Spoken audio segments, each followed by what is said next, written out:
জয় গোপাল। নমস্কার, কেমন আছেন সবাই? দিনলিপির আরেকটি দিনে আপনাদের স্বাগত জানাই। শীতকালে গোপালের জন্য আমি আরেকটি জামা বানাবো বলে ঠিক করেছি। আগের জামাটি আপনাদের অনেকেরই পছন্দ হয়েছে, সেজন্য ভাবলাম আরেকটি জামা বানিয়ে রাখি। তা এক দিদিভাই কমেন্টস করেছিলেন আমাকে যে আমি বড্ড তাড়াতাড়ি দেখাচ্ছি। আসলে এই হাতের কাজগুলো এত স্লো দেখাতে গেলে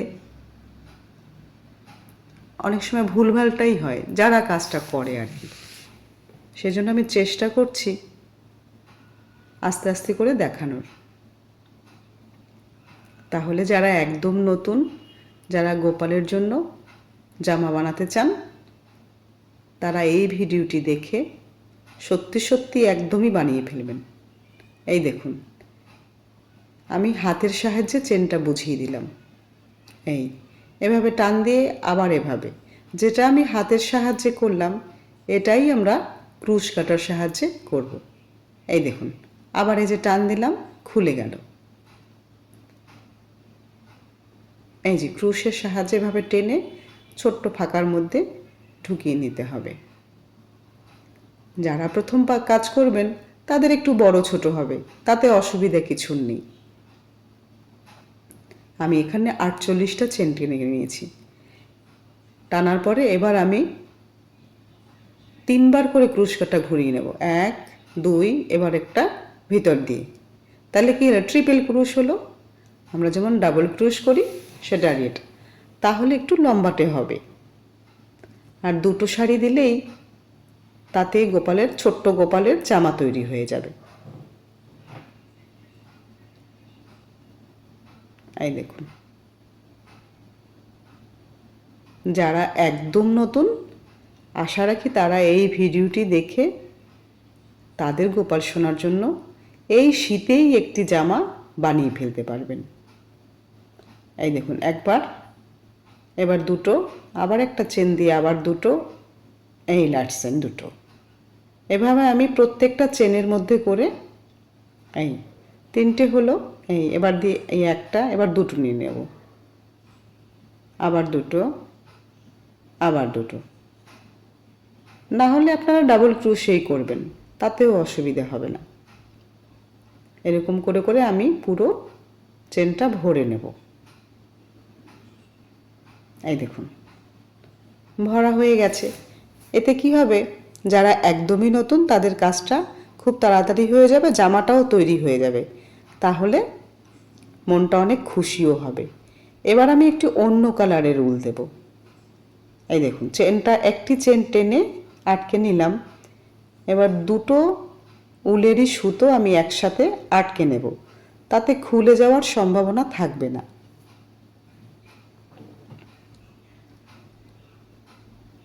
এই উলটা একটু মোটা, আর আগের উলটা আমার 3 প্লাই ছিল। এই দেখুন, এভাবে আবার ওই চেনের মাঝে মাঝে করে আমি এই যে ট্রিপল ক্রুশ করে নিলাম। তাতে কি হবে, দুটো শাড়ি দিলেই অনেকটা চওড়া হয়ে যাবে। আমার গোপালটি ছোট্ট, তাই এটাতেই বড় হয়ে যাবে। এই দেখুন, এভাবে আস্তে আস্তে পুরো চেনগুলো ভরাট করে নেব আমি।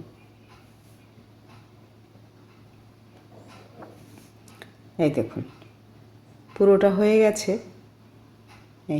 আমি এই দুটো কালারই রাখবো। পাতলা উল আর মোটা উলের জন্য একটু 19-20 হতে পারে, তাতে অসুবিধা কিছু নেই। এই দেখুন, এরকম করেই আমি আরেকটা বুনে নিয়েছি। আমি হলুদের পাশটা হাতার দিকে রাখবো, একটু পাতলা মতো। গোপালেরই তো সোয়েটার পরলে গরম লাগে, তাই না? আর সবুজ দিকটা আমি জুড়িয়ে নেব। এই দেখুন, দুটো চেনের মাঝখান থেকে আমি সবুজের সুতো দিয়ে আটকে দেব, তাহলে একটি বর্ডার মতো তৈরি হবে। এই দেখুন,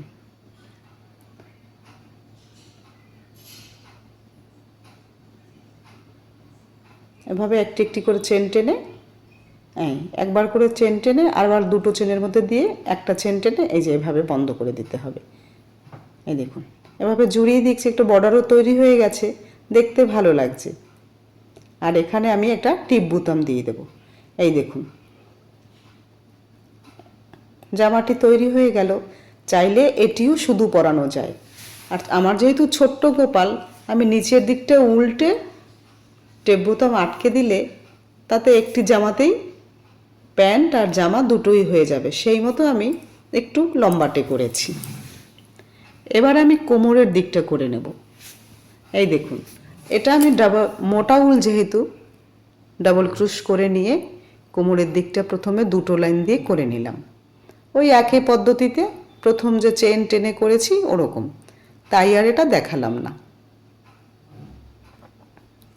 এবার আমি নিচের দিকটা করব।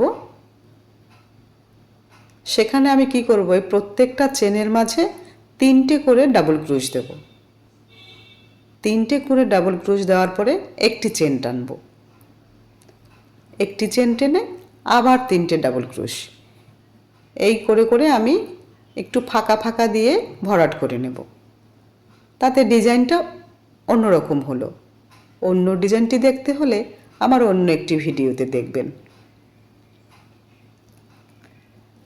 আমি অত ভালো ডিজাইন তুলতে পারি না, কিন্তু যারা প্রতিনিয়ত কাজ করে তাদের ডিজাইনগুলো মাথাতে কাজ করতে করতেই চলে আসে। এই দেখুন গ্যাপ গ্যাপ দিয়ে আমি এভাবে ভরে নিলাম। একটু কুচি কুচি থাকলে দেখতে ভালো লাগবে। এই দেখুন কি সুন্দর লাগছে, হলুদ আর সবুজের খেলা। এই দেখুন এখানে আমার কোমরের দিকটা 2টো লাইন আর এদিকে হচ্ছে বাকি কটা 7টা, তাহলে 9টা হলো লাইন। আমার গোপালের জন্য এইটুকু ঘের যথেষ্ট। এই দেখুন কিভাবে এটা করছি। এটাকে ডাবল ক্রুশ বলে। এই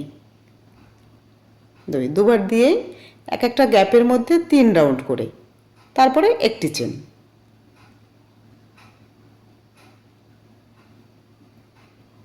যারা পারেন তাদের কাছে হয়তো এই বারবার দেখানোটাকে বিরক্ত বলে মনে হবে, কিন্তু একদমই যারা নতুন শিখছেন তাদের জন্যই আমি এই সিম্পল ডিজাইনটি আর এরকম আস্তে আস্তে করে দেখানোর চেষ্টা করেছি। যদি ভিডিওটি ভালো লাগে তাহলে অবশ্যই পাশে থাকবেন আর আমার বাকি কাজগুলো দেখার অনুরোধ রইল। এই দেখুন এটা লাস্ট অবধি করে নেব। এই লাস্টের চেনটি টেনে নিয়েছি, তখন আবার ওখানে আমি 3টে চেন টেনেছিলাম। এবার আর লাস্ট দরকার নেই চেন টানার। আমার ঘাগরাটি তৈরি হয়ে গেল। ভারী সুন্দর লাগছে। আমার গোপালের গরমও লাগবে না, আবার শীতও করবে না। এই দেখুন চাইলে এই জামাটি আবার চাদরের মতো করেও গোপালকে পরানো যায়। এই দেখুন এভাবে টিপ বোতাম আটকে দেব আমি, এর মাঝে এটা বসিয়ে দেব। এভাবে বসিয়ে এইভাবে হলো। এই একটি জামায় আমি 1 2 3 রকমভাবে পরাবো। এভাবে একরকম দেখে নিন আপনারা। আর এই টুপিটির ভিডিওটি দেখতে হলে আমার আরেকটি ভিডিওতে দেওয়া রয়েছে, তাই ম্যাচিং করে আমি হলুদ সবুজ বানিয়েছি। এবার জামাটি দেখাই। এই দেখুন পঞ্চুর মতো করে গোপালকে পরিয়ে দেওয়া যাবে, আর উপরে টুপিটি পরিয়ে দিতে হবে, আর সামনের দিকটায় এই টিপ বোতাম দিয়ে আটকে দিতে হবে।